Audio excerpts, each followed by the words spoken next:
बच्चों नमस्कार। विगत दिवस आपको मानव विकास से संबंध में बहुत सारी बातें बताई जा चुकी हैं।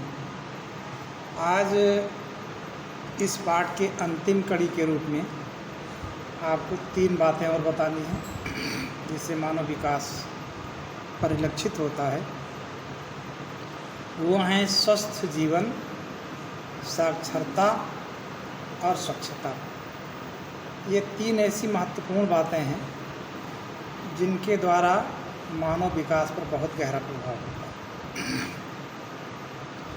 अगर हमारा जीवन स्वस्थ है, आरोग्य है, तो इसका मतलब है कि हमारा विकास हो रहा है। आरोग्य एवं दीर्घायु होना एक स्वस्थ जीवन का सूचक है। स्वास्थ्य मानव विकास का एक प्रमुख आधार है। अगर स्वास्थ्य ही नहीं है तो मानव विकास नहीं हो सकता। स्वतंत्रता प्राप्ति के पश्चात हमारी सरकारों ने स्वास्थ्य के सुधार के लिए बहुत सारे कदम उठाए। इन कदमों के कारण से हमारे यहाँ जन्म दर और मृत्यु दर दोनों में कमी आई। जन्म दर तो कुछ बढ़ी, लेकिन मृत्यु दर में और ज़्यादा कमी आई। तो समय अनेक प्रकार की घातक बीमारियां थीं जिनके टीके बनाए गए, इससे मृत्यु दर कम हुई, जनसंख्या बढ़ना शुरू हुई। जनसंख्या का बढ़ना भी मानव विकास के लिए बहुत ज़्यादा अच्छा नहीं होता है। इसलिए आगे प्रयास ये किया गया कि मृत्यु दर भी कम हो और जन्म दर भी कम। जनसंख्या ज्यों का त्यों बनी रहे, क्योंकि अपने संसाधन के अनुसार जहाँ जनसंख्या होती है वहाँ पर मानव विकास अच्छी प्रकार से होता है। तो इस तरह से स्वस्थ जीवन, स्वास्थ्य ये मानव विकास का आधार है। तो इसके लिए बहुत सारे प्रयास किए गए जिसमें हमको सफलता भी दिखाई पड़ रही है और उसके कारण से मानव विकास आगे बढ़ रहा है। दूसरी बात है साक्षरता। अगर लोग पढ़े लिखे हैं, शिक्षित हैं, साक्षर हैं, तो उनको एक ज्ञान होगा कि हमारा जीवन कैसे आगे बढ़े, स्वास्थ्य कैसे हमारा ठीक हो, पढ़ाई लिखाई में हम कैसे उन्नत करें। तो इसलिए साक्षरता भी बहुत आवश्यक है। अपने देश में कुछ राज्य ऐसे हैं जहाँ पर साक्षरता की दर बहुत ऊंची है, जैसे केरल, मिज़ोरम, लक्षद्वीप, गोवा।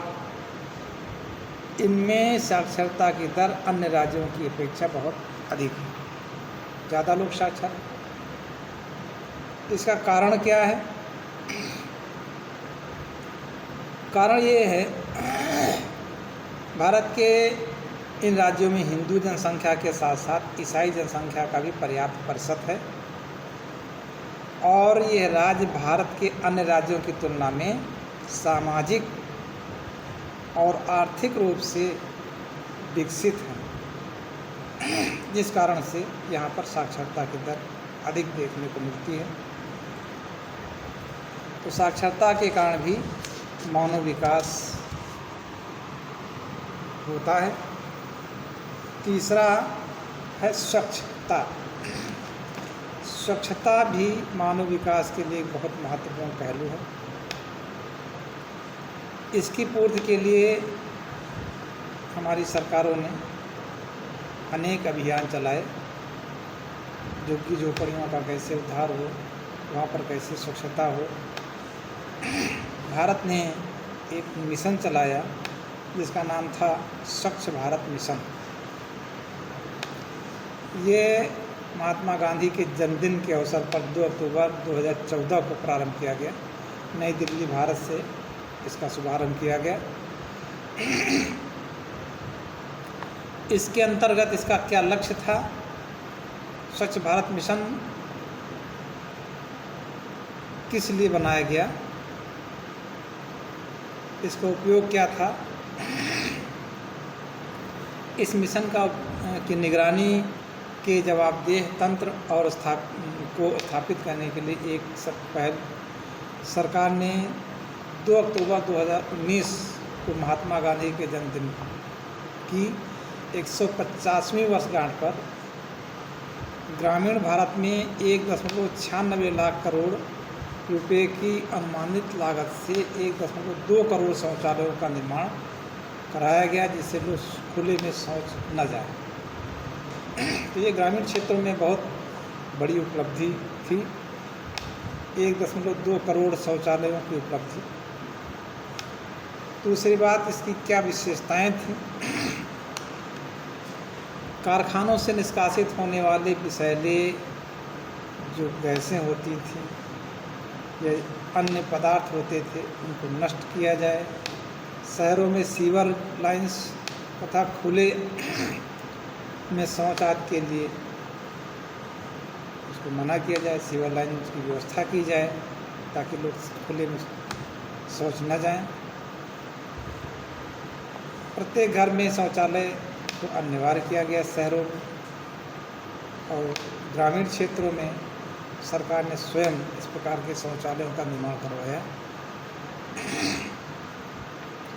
इसके कारण से अनेक प्रकार की बीमारियां देखने को मिलती थी, तो वो बीमारियों का भी प्रकोप कम हुआ, स्वास्थ्य लोगों का ठीक हुआ, जिससे मानव विकास देखने को मिला।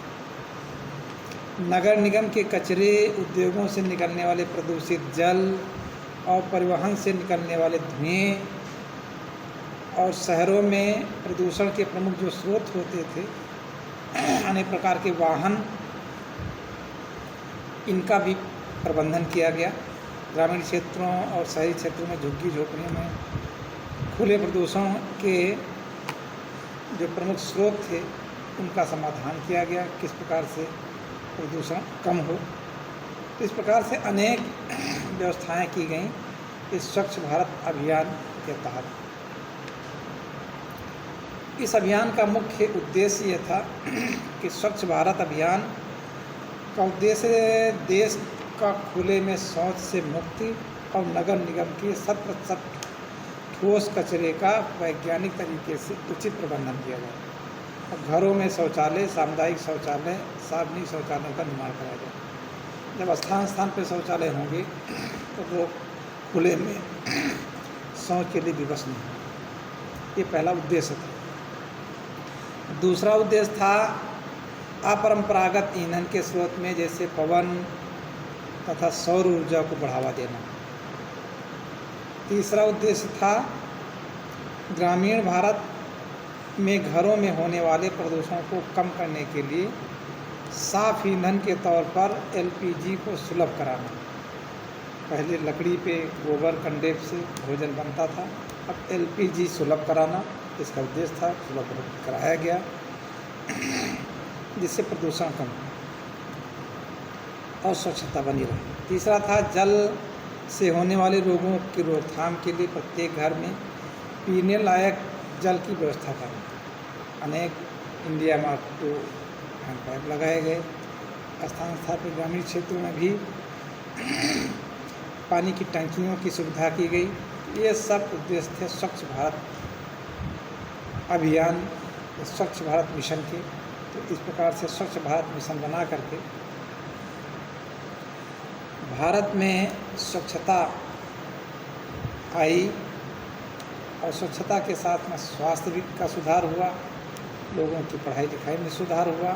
तो इस तरह से साक्षरता, स्वच्छता और स्वास्थ्य, इन तीनों में सुधार के कारण से मानव जीवन का विकास होता दिखाई पड़ रहा है।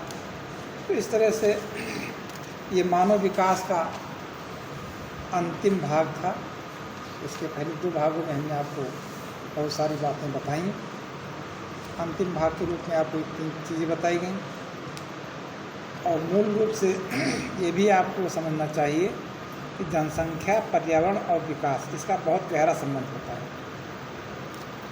जनसंख्या अगर असीमित होगी, अधिक होगी, तो पर्यावरण निश्चित रूप से प्रदूषित होगा, और पर्यावरण अगर प्रदूषित होगा तो निश्चित रूप से विकास की ह्रास होगी। तो जनसंख्या संतुलित हो, पर्यावरण स्वच्छ रहे, तभी विकास संभव है।